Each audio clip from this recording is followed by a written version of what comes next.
There are shows with psychics. And there are shows with doctors. But there's no show like The Psychic and the Doc. Your practical paranormal power unleashed. This show synthesizes the talents of world-class medium Mark Anthony, the psychic lawyer, psychic explorer, and street smart spiritualist, behavioral psychologist, Dr. Pat Basile.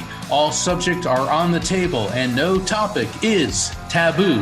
Inspiration, insight, action, and fun as Mark Anthony connects callers with loved ones in spirit. In tandem with Dr. Pat's fresh, no-nonsense, street smart, intuitive insights. And she is hilarious. Extraordinary problems require extraordinary solutions, which may come from this side or the other side. This is The Psychic and the Doc, and it starts now. Hi, I'm Mark Anthony, and I'm here with my incredible co-host, Dr. Pat Basile. That's me. That is you. Welcome, everyone, to The Psychic and the Doc. And we have a very special guest today, world-renowned astrologer, Kevin Casey, and he hails from Houston, Texas, where he practices his gifts of divination and tarot at Houston's oldest and most respected metaphysical bookstore, Body, Mind, and Soul. So welcome to the show, Kevin. Yeah, Kevin, it's great to have you. Thank you. It's so great. Thanks for asking me on. It's a real pleasure. So, Kevin, I got to ask you a question. You know, you grew up in Houston, right? Memphis first and then Houston. Yeah. I heard the Memphis. I heard the Memphis. All right, I heard the Memphis. All right, so that's even better for my question. Memphis is the heart of the Bible Belt. And I understand you were quite young when you started with your fascination in astrology. So how did that go? How did a boy from the Bible Belt turn into this famous astrologer?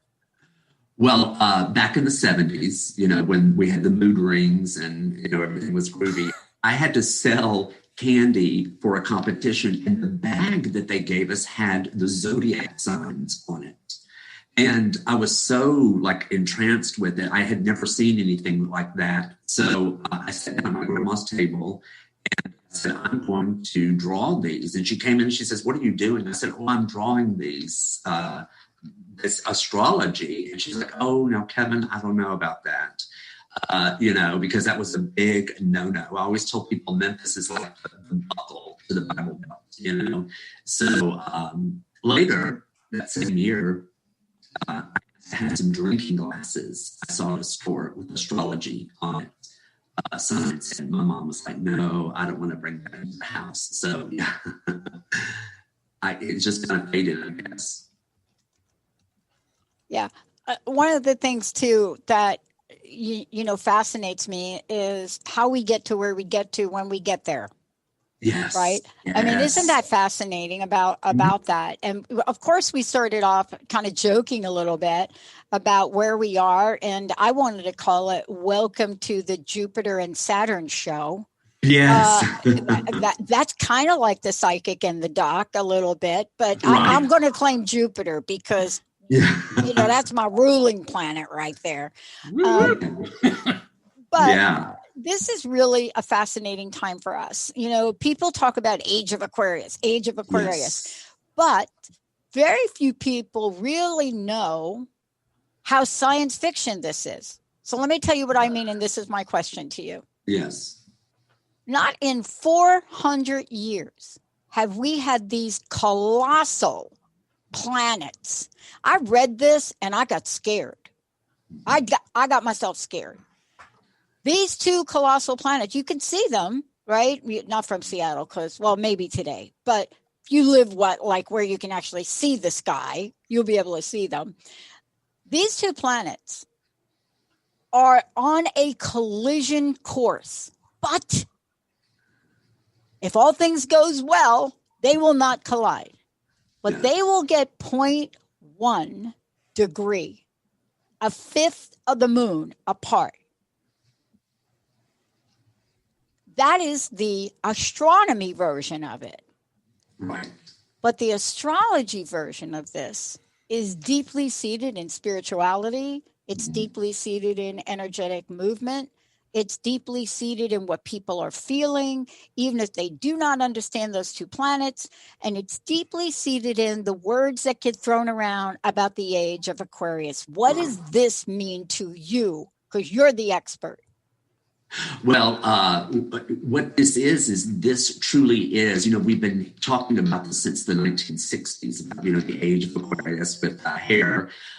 But when Saturn and Jupiter connect on the 21st of December, when they conjuncted in the sign of Aquarius, this is about restrictions that we cannot abide by anymore. This is where people are going to want to throw off anything that they think is holding them back. Saturn, I'm with you. I'll take Jupiter. Saturn wants to. We're giving Saturn a mark. Yeah, that's right. That's right. He gets Saturn. Send him to the uncooperative chair. But Saturn will introduce fears and will say, "Oh, you can't do this." It's kind of like being at a boardroom, and Saturn wants to kind of monopolize the conversation. And wait a second. What are you trying to tell me about Saturn? I'm kidding. Are you a Capricorn, Mark? No, I am not. Okay. All right, go on. Sorry, I didn't mean to interrupt her. Wait a minute, Kevin. Let's tell him about Saturn.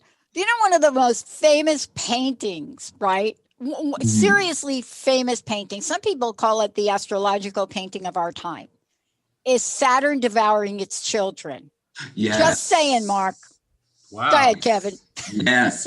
And that right there, Dr. Pat, that right there says a lot. It was that fear that he was going to be overthrown. And so, the paranoia that came with that. But Saturn teaches us, lessons and won't let us off the hook.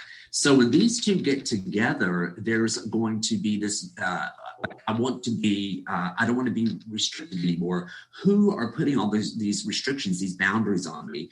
So, we won't be able to accept that anymore. And what this does is it's setting us up for Pluto in 2024 going into Aquarius, which I feel like is really, that's when it's going to be on. And this is kind of the setup to that. Aquarius is humankind. It's the brotherhood, the sisterhood, humanitarian things. We're all one, we're all equal, those kinds of things. It's a very humanitarian sign. So this is it.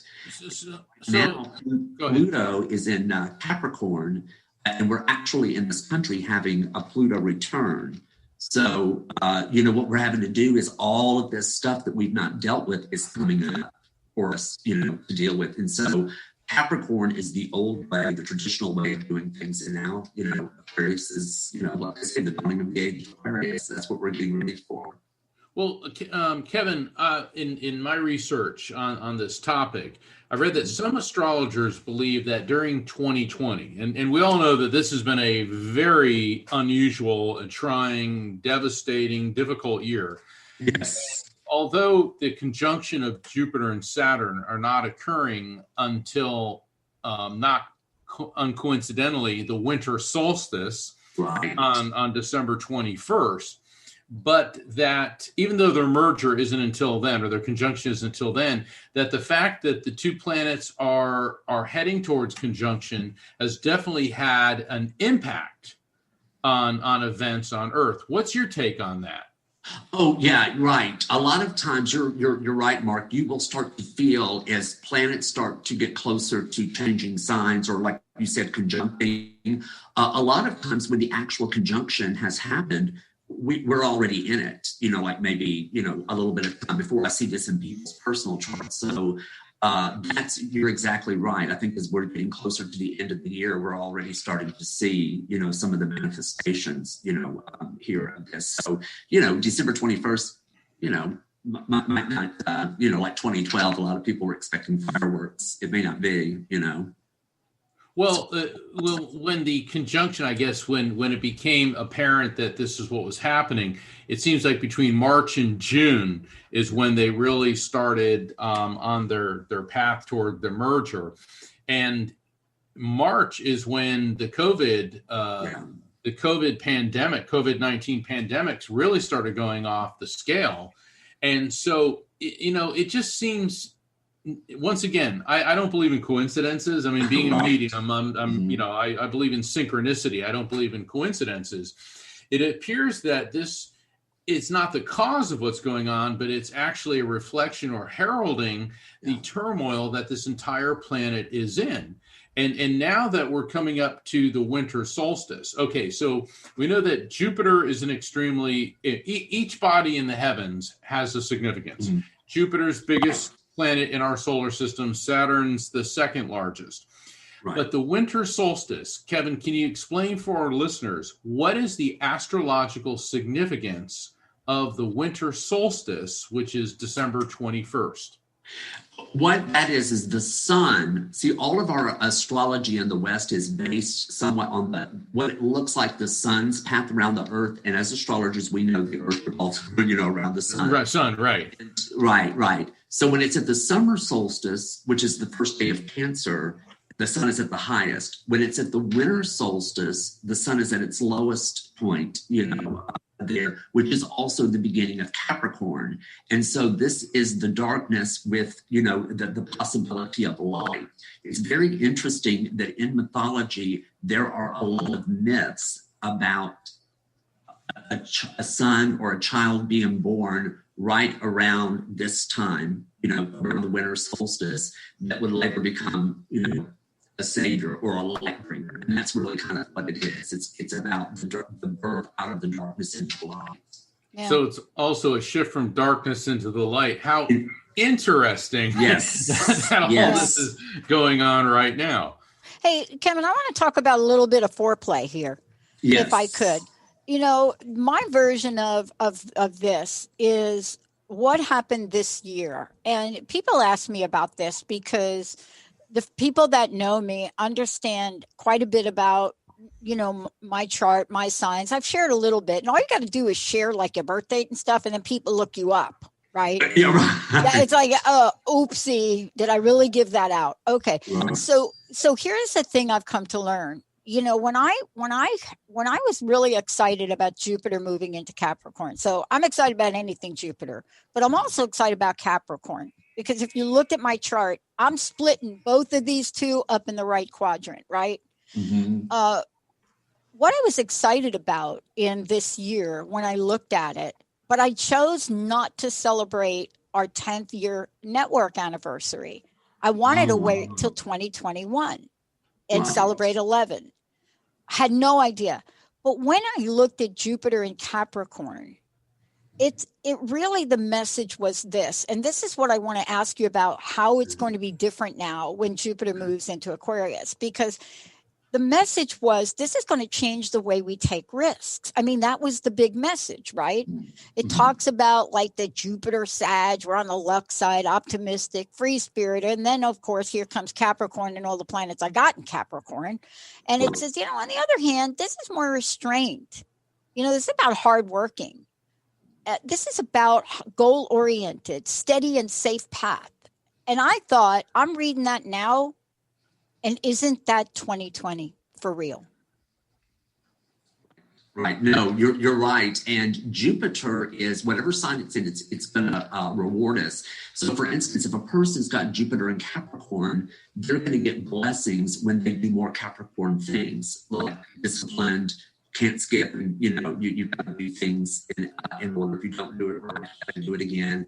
That kind of thing. So when Jupiter's in Capricorn, now I'll say this: Jupiter doesn't do as well in Capricorn. It's going to do better there in Aquarius.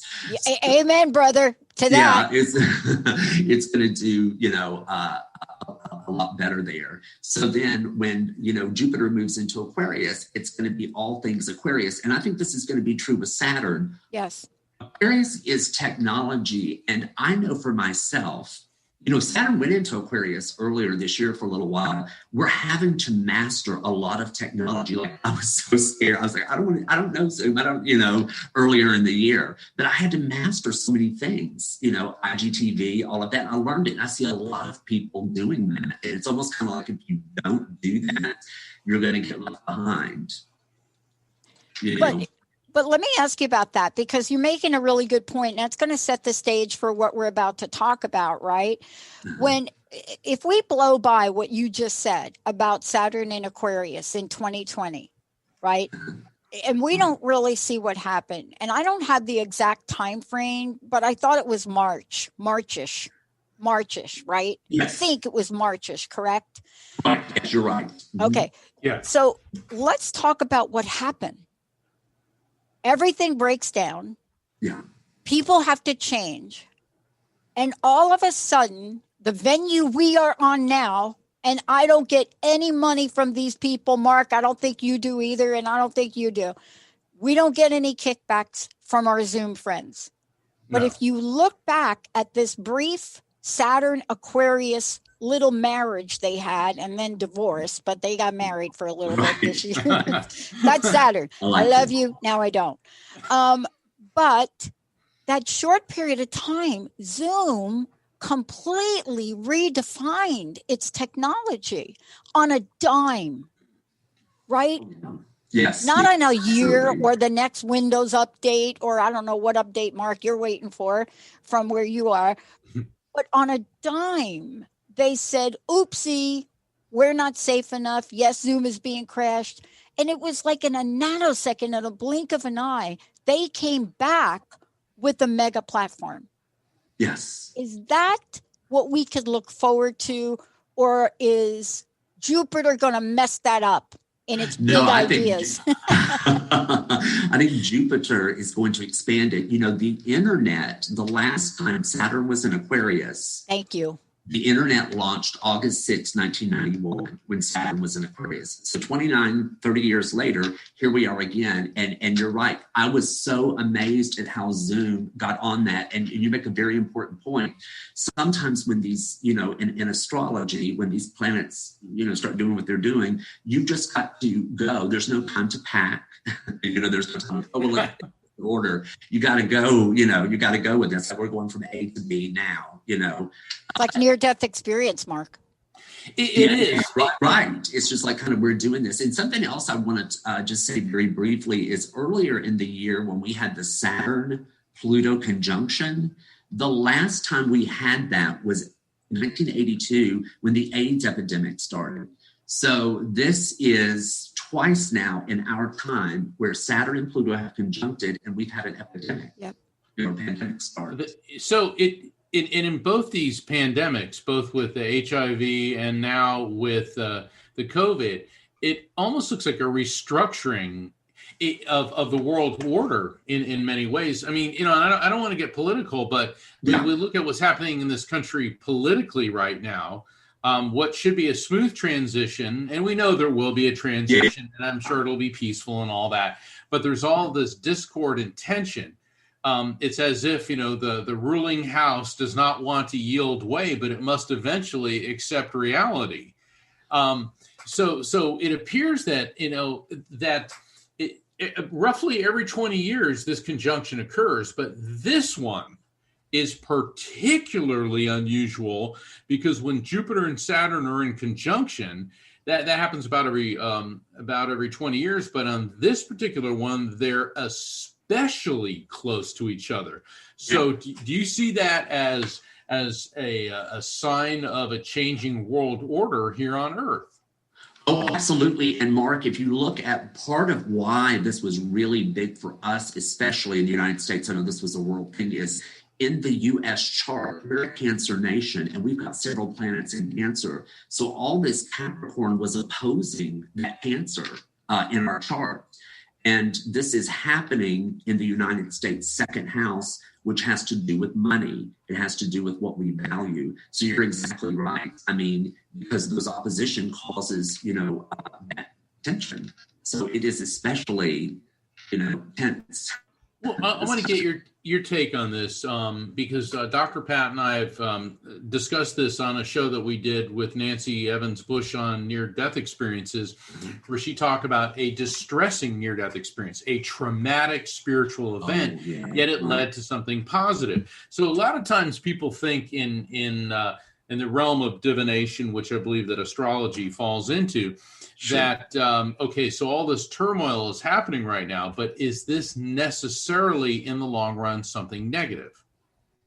Oh, yeah, no. And that's something that's very sometimes difficult. And sometimes astrologers, I'll have to say, Mark, will kind of contribute to a lot of doom and gloom. I mean, there's been some astrologers, I'm like, oh my gosh, is there anything positive, going to happen? But no, you're right, because all it is it's basically the changing of the guards, and there's going to be a lot of turmoil.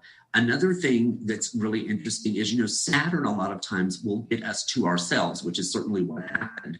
So, a lot of us, I think, spent a lot more time for ourselves, and we were looking at ourselves. So in the long run, it's going to be a good thing. It's just kind of the changeover, which is going to be, tumultuous. And I like what you said, Mark, some near-death experiences, sometimes for people are traumatic, but it ends up being a gift. So I see the same thing here. Yeah, Dr. Pat, I think you said something about that, how people who've had cancer or a heart attack said that ended up being the best thing that ever happened to them. No, it's true. I'm not saying it's everybody, but, when you hear these stories of recovery and you hear these stories of where people are now in their lives, it's true. And, one of the things, Mark, you said, and I want to get back to Kevin on this, I'm not kidding about when I called December foreplay. Let me tell you why, and I really would like you to weigh in. Because one of the things we're not talking about is what's going on before the 21st. So can we just have a moment where we're going to talk about the three planets that are like having a hot old time in fiery Sagittarius right now, Venus, Mercury, and the Sun. And so we so want to get to the 21st, right? We so want to just like fast forward. Let's get to the 21st. But can we take a moment and from your perspective, talk about this? Because the bottom line with this is these two planets haven't come this close since 1623. Saturn, right? And Jupiter. Like you could make a horror movie about this, like a sci-fi movie about how they were planning to come together and all of a sudden an asteroid hits one and that 1 degree goes away. So you could have that conversation, right? But let's talk for a minute that this time leading up to that event is equally important. Can you talk about it from your perspective? Because we are talking about these other planets, Venus, Mercury, and the Sun. Right. We just had that lunar eclipse, which was in Gemini, which was opposing, the sun being in Sagittarius. And that, I think, right there was very important to look at because Sagittarius is, looks toward the horizon. It's very, positive, very optimistic. It's also very philosophical. But on the darker end of things, Sagittarius can get very dogmatic about things too sometimes. Now Gemini can get lost in the details, and both signs are mutable, which means they're both adaptable and they're both changeable, and they both like to reach out to people.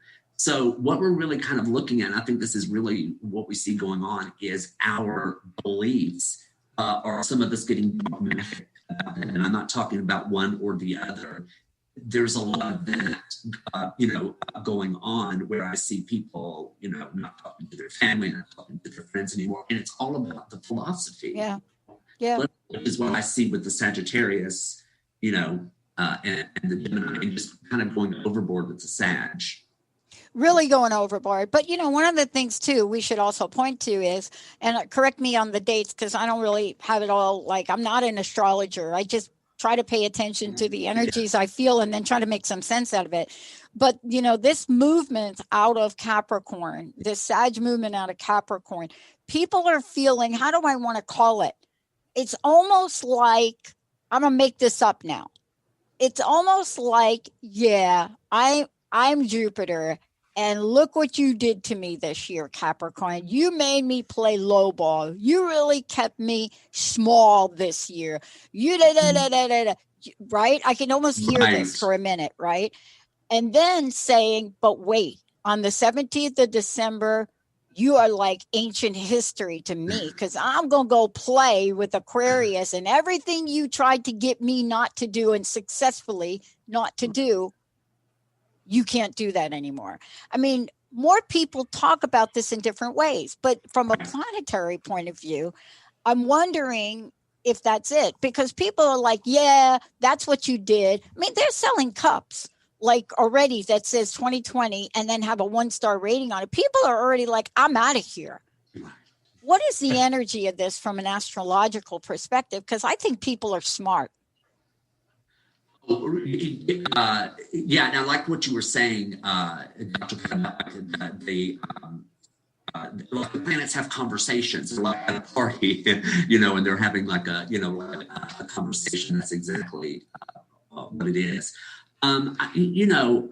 You're right. I think that people are smart here. And I think it just goes back to the thing of leaving behind the things. It's like everything that was a safe or secure structure is now starting to shake, and it's starting to shift and move. And this is, part of the process, but it's very, it's very scary for people. When we're shifting, and it just goes back to the thing about us letting go of the Capricorn energy, which really wants to hold on to tradition, and then the Aquarius, which is really going to be about the new. We see it just like with the technology, about like people having to get on board with that and not buckle down and say, I'm not gonna deal with that. That's I always look for historical patterns and occurrences, and Dr. Pat earlier said, well, we haven't had a conjunction this close since I believe it was 1623. And what's fascinating, Kevin, what you just described about the tradition, it's bucking the change. Well, that was during Galileo's life. Right. And Galileo, and you were talking about technology. Well, he did not invent the telescope. He refined it, and he started noticing, and he followed up with Copernicus that, the sun doesn't go around the earth. We go around the sun. And oh my God, their tradition, where he lived in Renaissance Italy, was controlled by the Catholic Church, and they did not want to hear that. No. And in fact, he was excommunicated and charged with all types of things. And I think it was only a few years ago, Pope John Paul II issued a pardon. A pardon for Galileo, 400 years too late. Right. Yeah. Okay, but wait a minute. Guess who's getting a pardon now? Yeah, I guess, it's amazing how these astrological events keep continuing, but we try to avoid politics, so pardon me. Yes, we do. Well, Forget about the politics. Just look at the event. Yeah. I mean, when you look at the event and the whole conversation about pardon now, people are, and we're sitting here saying, oh, yeah, that happened 400 years ago. Why not now? Well, yeah, and it was also a clash of the old style of thinking with a new form of technology, which is just what you were talking about with Zoom. We had Skype before, and we still do, but Zoom is changing everything. It is using technology to shake up the whole world order. Talking about the telescope, sorry, I have to go off on a tangent. When I went to Oxford, I remember one day I was walking down the street, and I stopped, and there was this brass plaque on the wall of this building, and it said, this is where the telescope was invented. And I'm like, oh my God. And I'm like freaking out. People are just walking by, and I'm trying to tell my fellow students, and they're like, yeah, whatever. And I'm thinking, no, yeah, whatever. This changed everything. Just the way the internet changed everything, the way Zoom is changing everything. And from what you're telling us, Kevin, it appears that this astrological event, it may not be changing everything, but it may be notifying us that everything is changing. Well, yes, and you see some new social media sites coming up now. Aquarius, you see this, Parler that's now, becoming a thing. Rumble, which is now becoming a thing, which is an alternative to, to Twitter. You're seeing that. And good. Right. It is what it is, I guess. But you're seeing that alternative, but you also, Aquarius rules astrology. So, I'm also you're seeing astrology now becoming more and more. I never thought I would see this, where it's, becoming a lot more mainstream. Well, that's a fascinating point, because in the ancient world, there was very little distinction between astrology and astronomy. Yes. Because in the ancient world, they meaning like the Magi of Persia, the Hindus, the Chinese, the Greeks, the Romans, the Egyptians, the Mayans, the Incas, the Hawaiians. I spent time in Hawaii, and it's amazing the ancient Hawaiian understanding of astronomy. And first they noticed the movement of the planets, and then some planets moved, or lights in the sky moved backwards, which we now know that those are planets going into retrograde. Right. But the distinction between astronomy and astrology, there really wasn't one until we got to the era of Galileo. And now what you're describing, Kevin, is it looks like we're going back to a merging of the disciplines. Could you elaborate more on that? Right. No, you're exactly right, because the two were together, like you said, and then they began to, split in the age of reason, where intellect became everything there. So now we're going to see, again, what it is that I tell people, astronomy is a science. Astrology is a very poetic or mythological way of describing your life or what's going on. And, I tell people the planets aren't actually making things happen, but what they're doing is they're reflecting to us what's going on. So it's kind of like one of those Rorschach ink blot tests. When you look and you see where everything is, it reads, you learn like, oh, Jupiter means this, Saturn means this. And it's just giving you as above, so below, is what it is. It's just telling you, reflecting what's going on Earth. So and just people just kind of having this shift there about it, and that it's not, or whatever else we might have learned when we were younger, But that's the way that I see it. It's the way that I explain it to people, and people just seem to be a lot more open to it, especially the younger generation. And social media, my God, has really promoted astrology to real. Yeah. Look, I do want to talk politics for a minute, but not politics really. Right. So when they had the big debates, and we were seemed like eons ago, when everybody was up on the stage and we didn't know who was going to be the who or the what, my friend asked me a question and said, well, who do you think's going to be the pick for this? And then who do you think's going to be the vice president?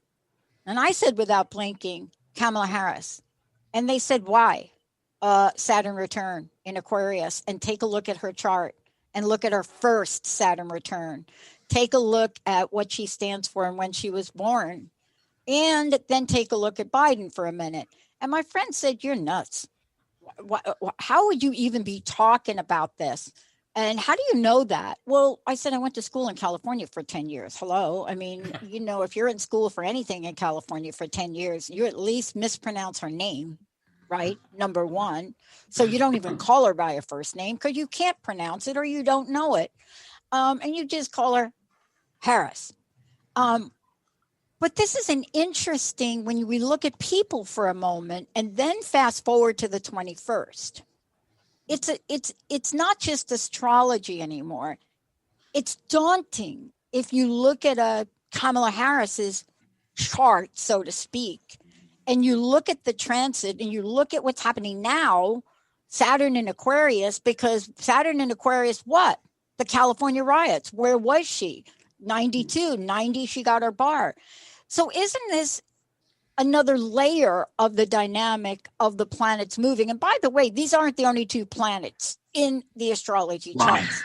I just want to say there's a whole lot of other planets that are equally powerful, but for the moment they're, whenever you're talking about these two, everybody takes a back seat. Well, these are our current superstars. Right. Well, yeah. Go ahead, Kevin. Well, I was going to say that Saturn, even when I'm looking, one of the first things I learned as when I was first starting to study astrology was to really focus on Jupiter and Saturn, because Jupiter's in a sign for a year, Saturn is 2.5 years. So usually those things are more relatable to people. Right. What's going on, as opposed to, like Neptune and Pluto, which can be like 15 years in a sign. So I learned very quickly to kind of grab a hold of those because they're very telling of what's, going on within a year or so. The other thing I was going to say, what I have here is that Kamala is she's a Libra. She's got a Gemini ascendant. Biden's got Sagittarius ascendant, according to the chart. So, she's right there she's on his 7th house. I mean, Gemini's on his 7th house. So it's just like a perfect, it's like a perfect match. And she's got a moon in Aries. So all of these things in Capricorn too were really stirring up things, in her chart. It's interesting because Joe's got all of the Scorpio. So, he's going to be, I just kind of feel like she's going to probably be a little bit more, I feel, maybe upfront than maybe we've seen with other vice presidents, just simply because, she just has a more, maybe that won't be true, but that's how I kind of see it in my head. Well, I hope it is true. I have a friend that started a petition, and I don't know how far this petition got, but he made an assessment of what happened to Kamala Harris after the nomination, right after Joe says, oh, yeah. So he started this petition. I don't know under whether, but he started a petition to release the gag order on Kamala Harris. And I thought, you're right. I mean, she hasn't been gagged really, but where did she go? Mm-hmm. Is this an energy that we have to be worried about? Because if a woman like Kamala Harris, people are saying, where did you go? Yeah. How many people moving forward under this energy are going to be asked, where did you go? Right.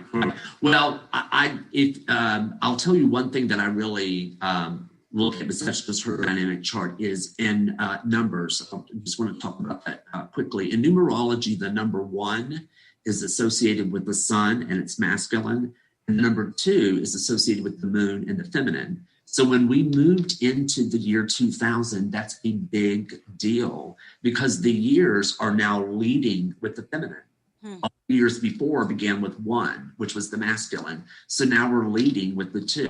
And that's another big switchover that I see that we've been going through for 20 years, where now the feminine is going to be leading. And it's like, that feminine energy, which is, it's energy, intuition. So we're going to be seeing more and more. I've known for quite some time women taking, leadership roles, stepping into the spotlight. It's fascinating.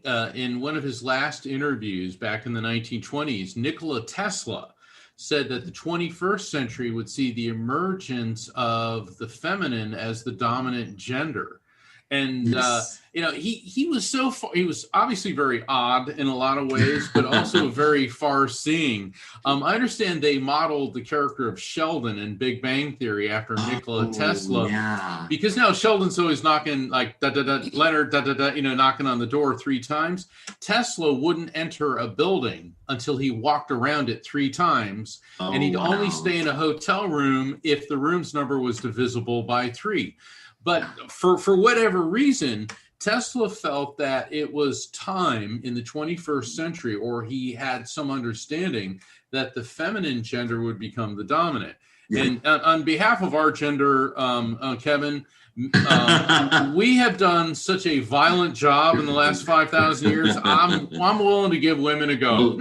Yeah, hand it over. Right. Yeah. It's time, and no, that's exactly. I didn't know that Tesla said that. That's very interesting. Yeah, it's he said so many.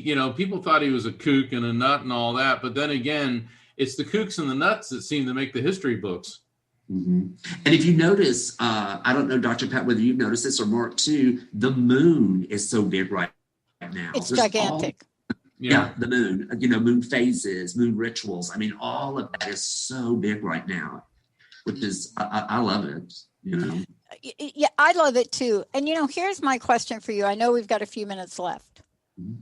When you look at all of this going on right now, I would love for you to know what are your top 5 things?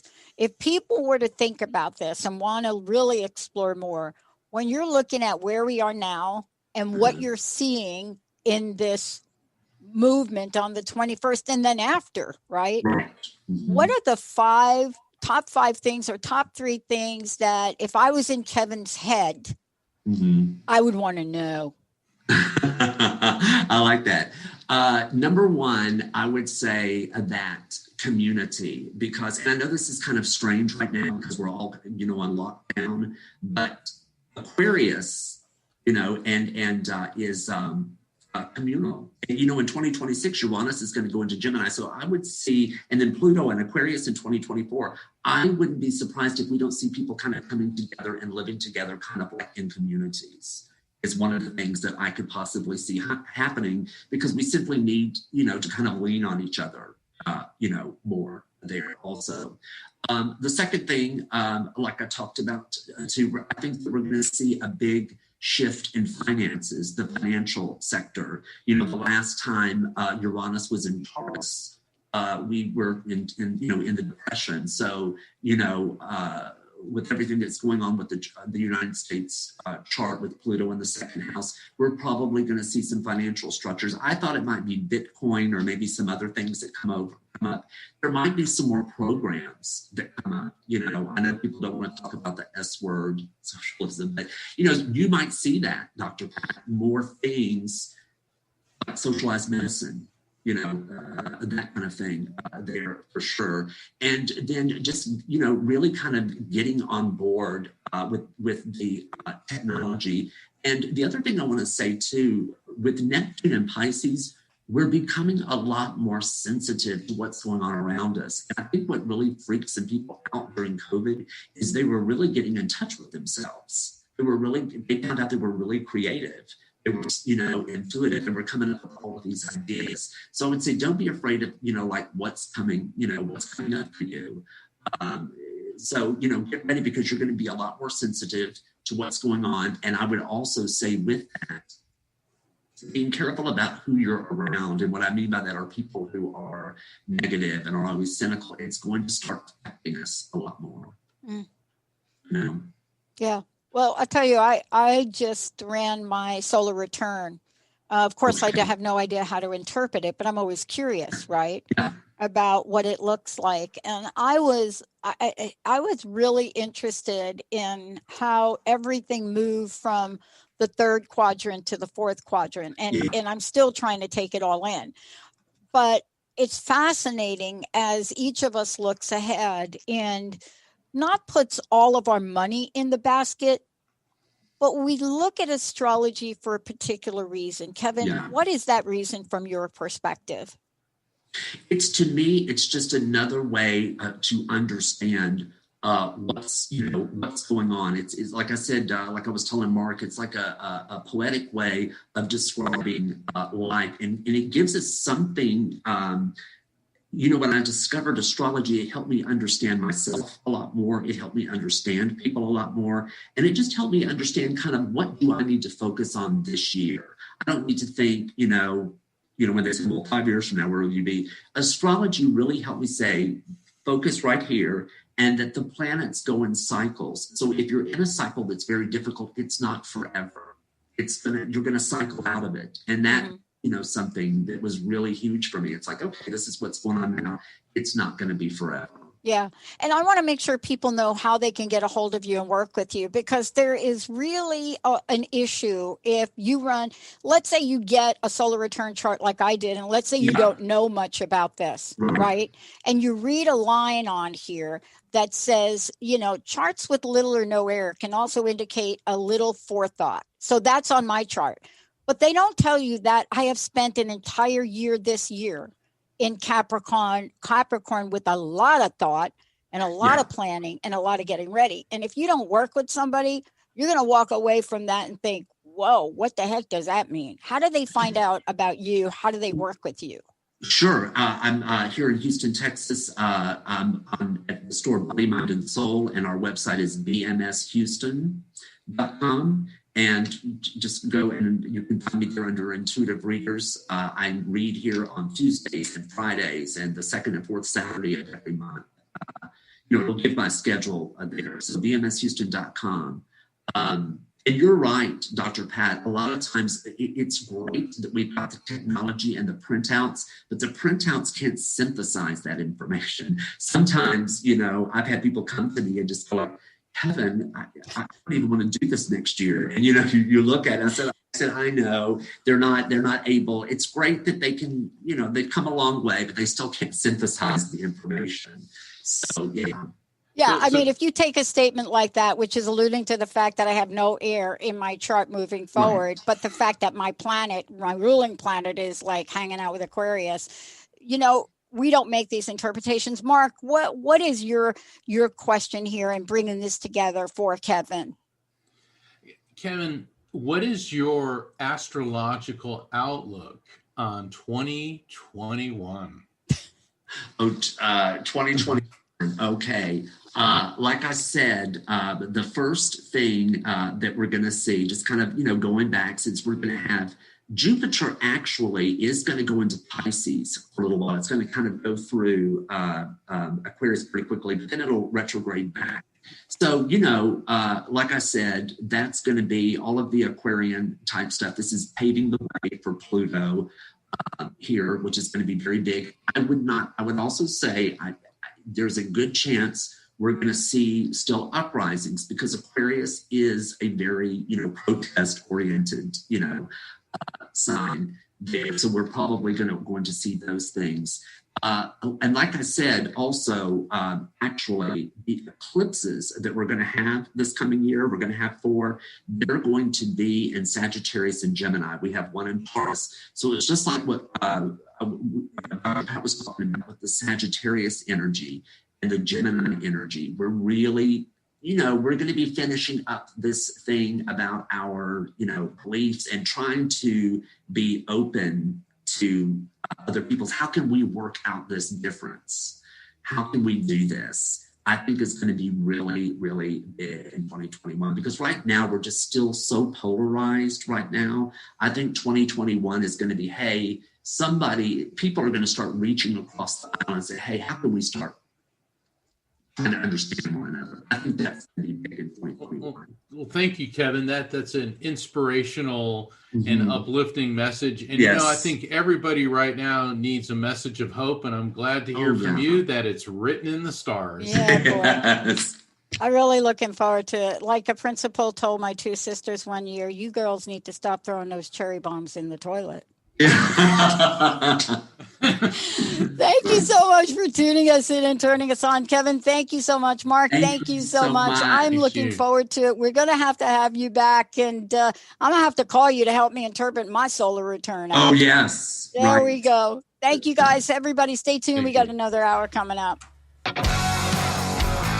Hey, everybody. Thank you for tuning into The Psychic in the Doc with Mark Anthony and me, Dr. Pat Basile, right here on TransformationTalkRadio.com. Hey, look, come back next week so we can explore with you more of life's many challenges and learn from fascinating guests. And you know what? Even Mark and me. We'll connect you and discover insights from people in this life and from the afterlife. Extraordinary problems? Yeah, they do. They require extraordinary solutions. But step into the world of possibilities with us on The Psychic and the Doc. That's every Thursday, 4 p.m. Pacific Time, 7 p.m. Eastern Time, right here on TransformationTalkRadio.com. That's TransformationTalkRadio.com. And don't forget, we're also live face-to-face on Facebook.com, Transformation Talk Radio. Views expressed on this program are those of the host, guests, and callers, and do not necessarily reflect the views of the station, its management, or advertisers. You're listening to Transformation Talk Radio.